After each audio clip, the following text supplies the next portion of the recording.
40차식 공간 벡터로 들어가 보도록 하겠습니다. 우리가 평면 벡터라는 것들을 배운 적이 있었어요. 그렇죠? 1학기 2차 지필에서 평면 벡터에 관한 다양한 뜻, 계산하는 방식, 뜻도 있었고요. 계산하는 것도 있었고요. 즉 합차, 그 다음에 내적도 있었고요. 이것을 이용해서 법선 벡터 이런 것도 있었고, 그 다음에 이거에 앞서 위치 벡터라는 게 더 중요했으니까 위치 벡터라는 것도 있었고요. 그 다음에 또 뭐가 있을까? 이걸로 가지고 직선의 방정식도 구했었고 원도 구했었고 여러 가지를 했었습니다. 그렇죠? 어떤 벡터였었냐면은 평면이었어요. 즉 2D에서 우리가 벡터를 나타나기로 하자. 즉 예를 들어서 A, B라는 벡터는 시점이 A다. 종점이 B다. 그렇죠. 이런 걸 가지고 얘기를 시작하면서 거의 한 학기에 절반 얘기를 했었는데요. 지금 할 얘기들은 이 벡터, 즉 평면 벡터의 성질을 어디로 가져온 것이냐면 공간으로 가져왔다고만 생각하시면 되겠습니다. 그러면서 뜻, 계산, 내적, 그 다음에 그것도 있죠. 성분도 있죠. 성분은 또 어떻게 표현할 수 있는지, 그 다음에 위치 벡터와 법선 벡터, 직선, 원 이런 것들을 한 가지씩. 지금은 원이 아니라 구가 되겠죠. 구. 구로 바뀌는 거 이외에는 하나도 달라지는 게 없어요. 지금 텍스트를 한 문장만 끌어왔는데요. 벡터의 정의는 평면과 공간에서 똑같이 적용이 된다. 하나도 달라지는 게 없다. 이를 구별할 때는 평면에서의 벡터를 평면 벡터라고, 공간에서의 벡터를 공간 벡터라고 한다라는 이름 네 글자 말고는 아무것도 달라지는 게 없거든요. 그럼 보시면 아시겠지만 지금 그림에서 E를 시점으로 하고 F를 종점으로 하는 다음과 같은 벡터 EF를 벡터 EF 위에 이렇게 반직선을 하나 그으면 되는 거고, 얘를 편의상 A라고 하자 이런 식으로 하는 거는 평면일 때와 전혀 다를 바가 없다. 덧셈을 하는 방식도 여기 보이시죠? 덧셈하는 거. 누군가의 종점과 다른 누군가의 시점이 이렇게 일치를 시켜 놓으면 그 두 벡터의 합은 남은 시점과 남은 종점을 잇는 다음과 같은 벡터의 합으로 나타낼 수 있다는 거. 그러면 당연히 차도 할 수 있고요. 내적도 할 수 있고요.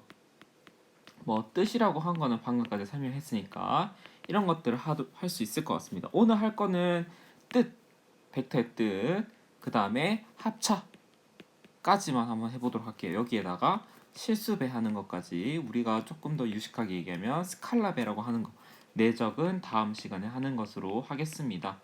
지금 우리가 하고 있는 거는 평면 벡터에서의 뜻을 상기시키는 것만 하고 있기 때문에 여러분들이 부담 없이 들으시고 여러 가지 문제를 풀면서 그때의 기억을 떠올릴 수만 있으면 오늘 할 수 있는 수업 내용의 목표는 거의 다 달성했다고 봐도 무방할 것 같아요. 지금 우리가 이렇게 공간에다가, 즉 좌표 공간에다가 벡터를 옮겨와 보자. 우리가 좌표 평면에서의 어떤 벡터 표현은 어떤 것들을 우리가 끌어올 수 있냐면 성분이라는 개념을 끌어다가 순서쌍으로 나타낼 수 있다. 여기도 마찬가지겠죠.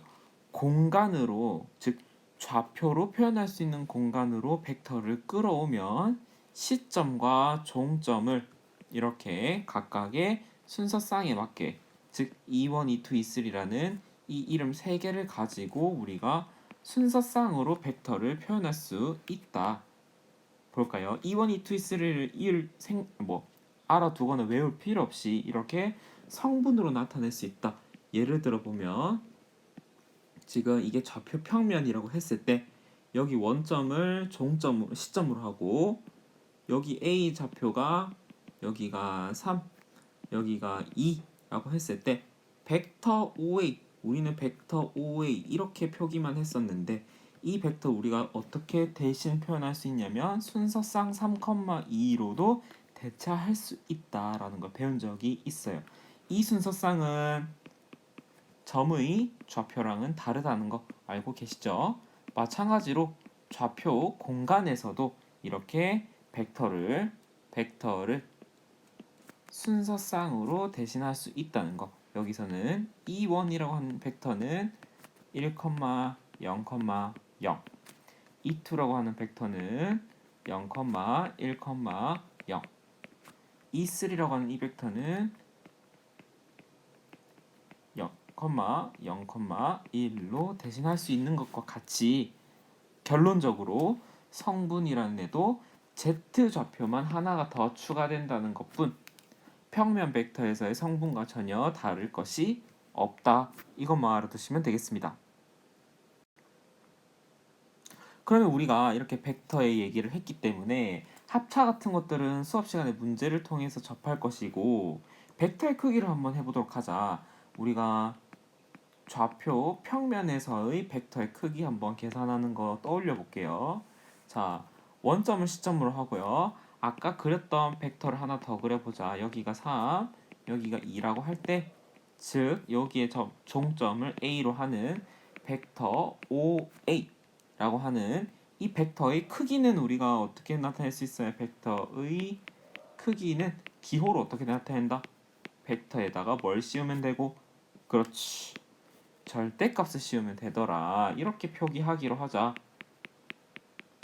그러면 이때 벡터 OA 크기, 절대값 벡터 OA는 두 점을 잇는 선분의 길이와 같아서 피타고라스 정리로 이용할 수 있고 그 값은 두 점 사이의 거리로 계산할 수 있다.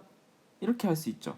그럼 마찬가지로 공간 벡터에서는 이것도 2D에 했다면 3D인 공간 좌표에서는 벡터 OA라고 하는 이 벡터의 크기는 어떻게 표기하고 똑같이 절대값을 씌우자.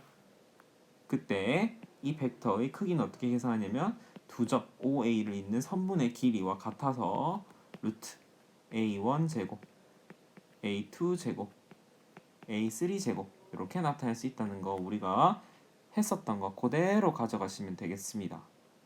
기억나시죠? 만약에 여기 없는데 예를 들어서 나는 여기서 문제를 바꿔보고 싶어.